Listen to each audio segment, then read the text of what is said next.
Do you suffer with chronic pain? Are you taking risky over-the-counter or prescription anti-inflammatory drugs? This is Dr. Ronald Hoffman with a better natural solution from Future Farm Botanicals. Liquid Turmeric Liposome Complex. Future Farm's liquid turmeric with liposomes and nanotechnology delivers maximum absorption for effective pain relief. Sourced and manufactured in the United States, this product contains 1,600 milligrams of curcumin and powerful antioxidant properties. This plant-based curcumin is used to possibly reduce inflammation, block proteins that trigger swelling, and intercept inflammatory pathways, significantly decreasing inflammatory responses. For more information and to order, call 888-841-7216, 888-841-7216, or go to myfuturefarm.com/Hoffman. That's future, P-H-A-R-M, myfuturefarm.com/Hoffman. Don't live with pain when there's an all-natural, science-based remedy that works. myfuturefarm.com/Hoffman, myfuturefarm.com/Hoffman.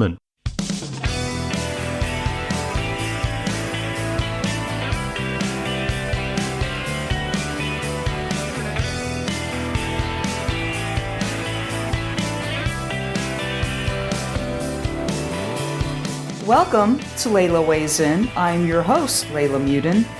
I am a registered dietitian nutritionist here in private practice and working with Dr. Ronald Hoffman at 635 Madison Avenue. That's between 59th and 60th Street on the 14th floor.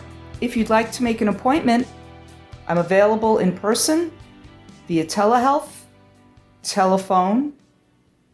Call the office and talk to Liz, 212-779-1744. That's 212-779-1744.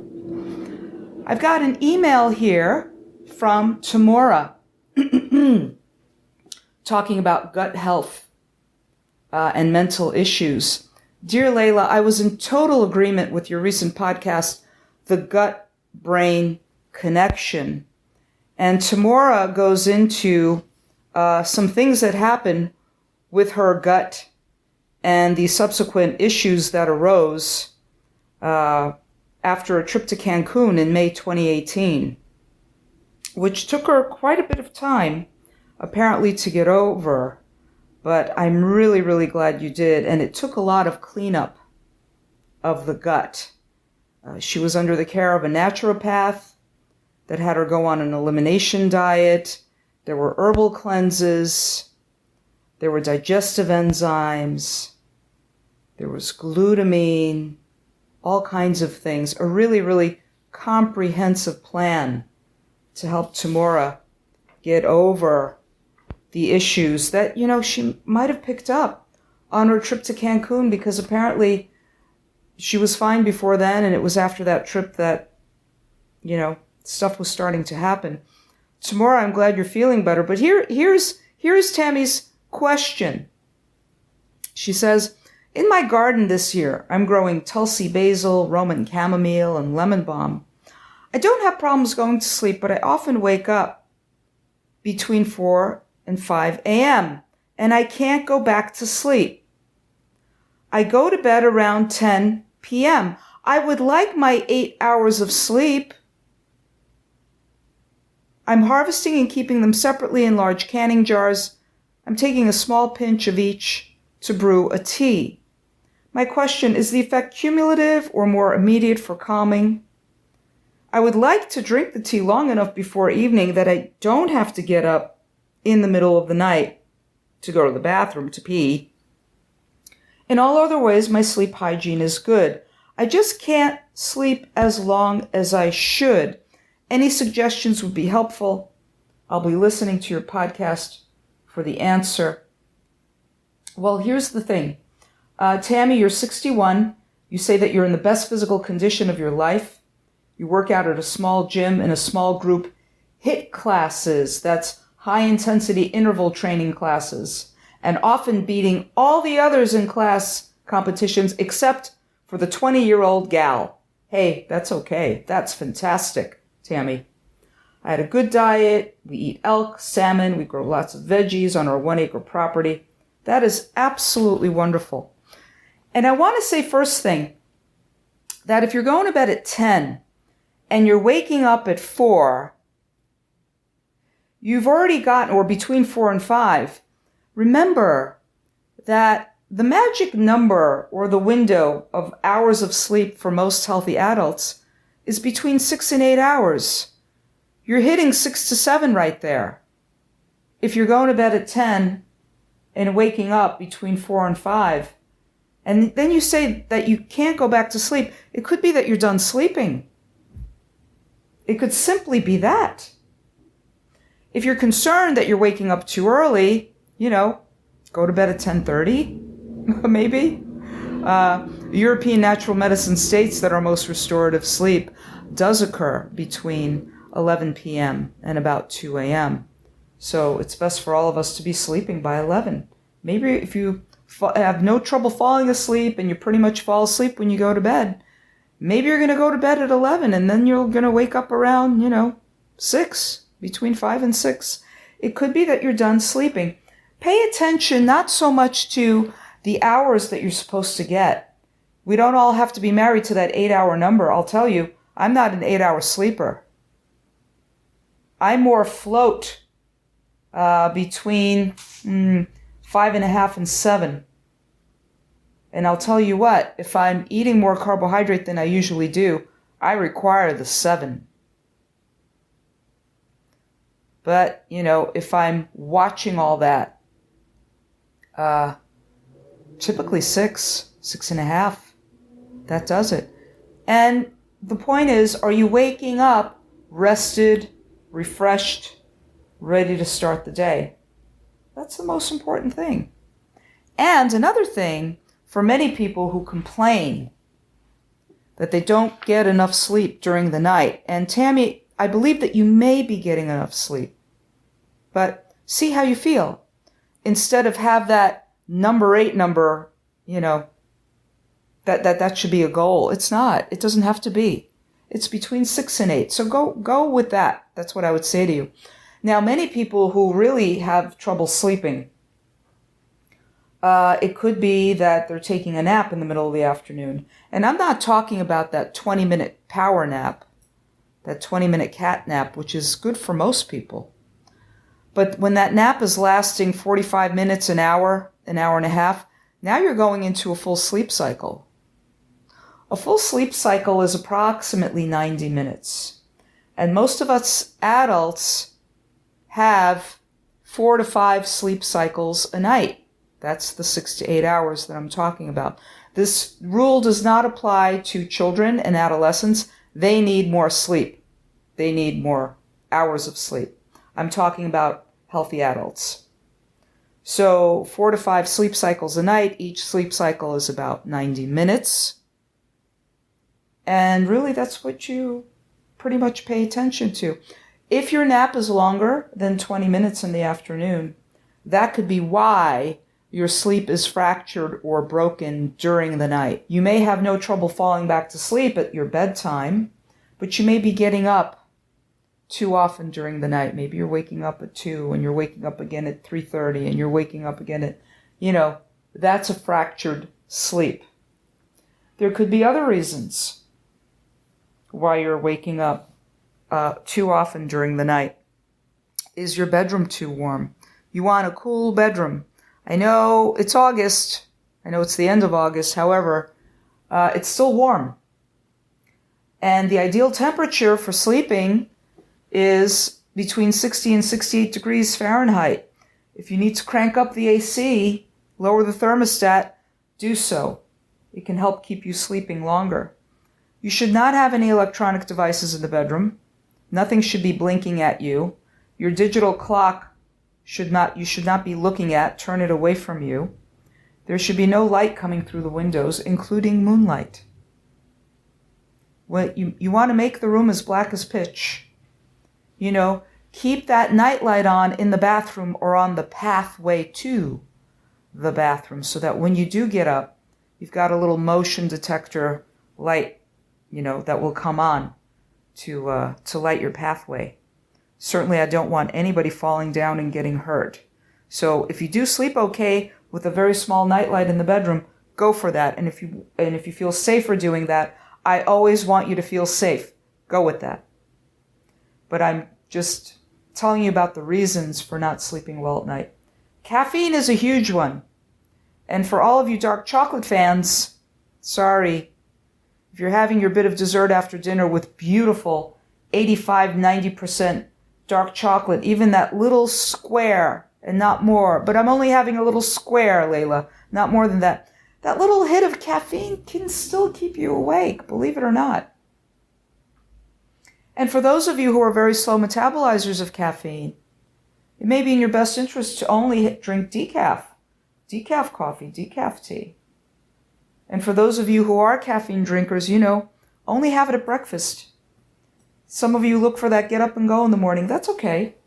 Have it at breakfast, but don't have it later. If you love the flavor of coffee, I know Dr. Hoffman does, he drinks organic decaf coffee. And you can too. Switch over to decaf the whole rest of the day. That's the thing to do so that it doesn't interfere with your sleep. That could be a way to go. So Tammy, I love that you're growing so many vegetables and all these beautiful herbs in your garden. And the pinches of these herbs that you're taking, it's probably more immediate for calming, although it can have different effects for different people. For some people, it can feel cumulative. It depends on how well they process it, the way they detox it. There are a lot of factors here. So it's hard to say. So my suggestion to you, and you're a very, very healthy 61-year-old lady, kudos to you. Fantastic. It could be that you don't need the 8 hours, see how you feel in the morning. Everybody's a little different. And I thank you for your question. And for those of you who want to email me questions or topics of interest, that's radioprogram@aol.com. That is radioprogram@aol.com. I've got another question here from Marianne. Hi, Layla. I'm a listener from Maryland, and I've got some questions that I hope you can address on an upcoming episode of your podcast. I had a consultation with an integrative medicine practice who recommended some various testing. They recommended a comprehensive functional blood chemistry.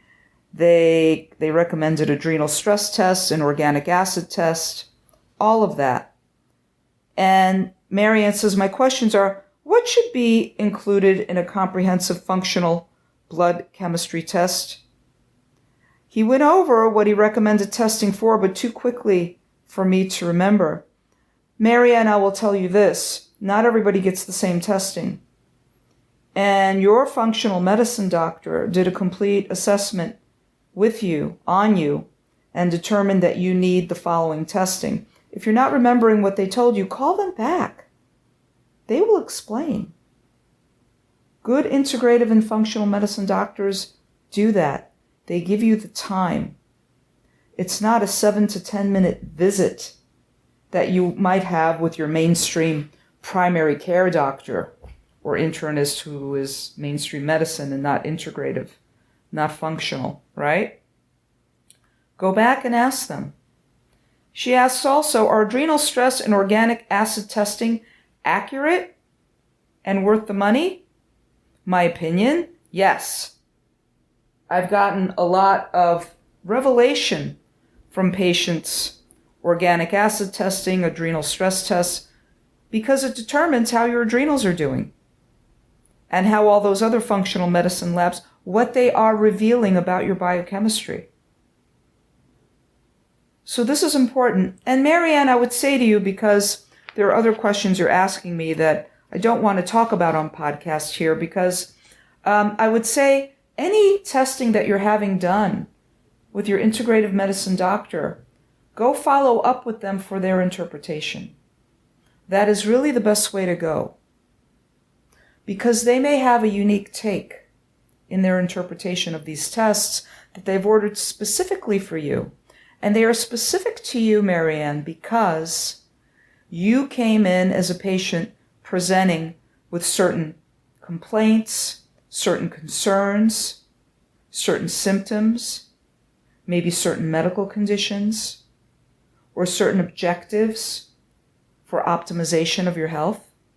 And based on all of that, and taking a really comprehensive health history from you and all of that, I'm sure if you were with an integrative doctor, you sat down with him for about an hour, first visit.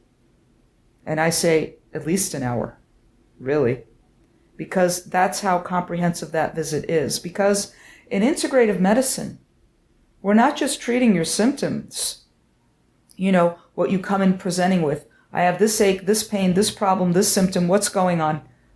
We're not just treating the symptoms, we are looking for the root cause. And why did this happen? What were the antecedents to this occurring in you? All of that. What is your story? What is your story?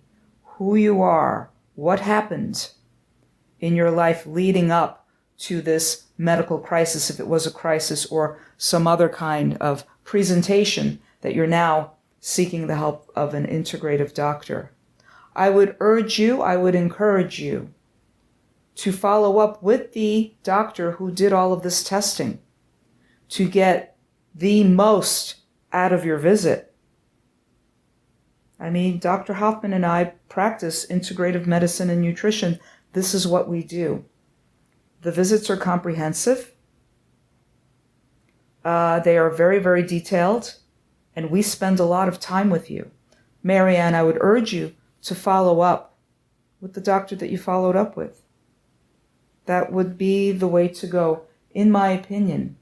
Now, certainly I would say to anyone, if you didn't like the doctor, or you didn't have a good rapport, or you don't want to go back and see them, of course, that's up to you.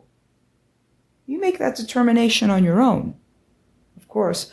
But Marianne, I want to thank you. I want to thank you for that very thoughtful question. I've got a third question here from Wendy. Hi, Layla. I've learned so much from your podcast. Thank you. Hi, Wendy. Thank you for listening. Thank you for listening. I'm glad you're able to get something out of these. That is always my imperative, is to bring you things that I'm compelled to tell you, and to take your questions. I love your questions. Again, radioprogram@aol.com. Wendy says, I have a question about MCV on a blood test that I just had. And MCV is mean corpuscular volume. That's on a complete blood count. That's CBC, that your doctor would normally do. I'm speaking to everyone now. They would typically do a comprehensive metabolic panel and a CBC. A CBC is a complete blood count, and on that complete blood count is included an MCV test, which stands for mean corpuscular volume. Okay?